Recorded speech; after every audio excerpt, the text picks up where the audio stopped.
Patricia Howard serves as the founder and principal of C-Suite Assets, LLC.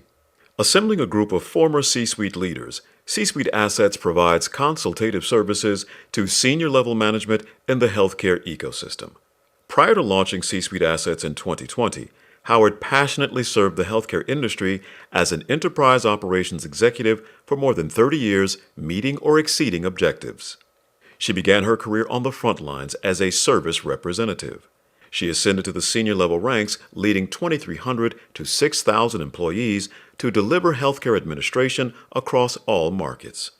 Some of her technical competencies include benefit administration, clinical, operations transformation, cost containment, digitalization, and information technology.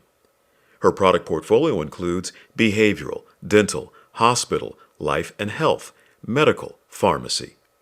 Her leadership qualities include accountability, a collaborator, courageous, integrous, transparent, trustworthy, a leader, a visionary, a great communicator, possessing a high emotional intelligence, and a humble, results-driven leader.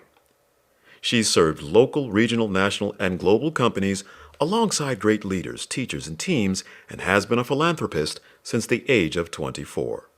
Her early life challenges inspired her to always give back. A highlight of her career was hosting Ariel Investments co-CEO Melody Hobson-Lucas at a fireside chat on the power of diversity. Howard was also featured in the May 2020 anniversary issue of Oprah Winfrey's O magazine. She resides in New Jersey with husband Carl, a retired NFL player turned IT executive, and their 5 children. Get to know Ms. Howard. More details can be found via her LinkedIn profile.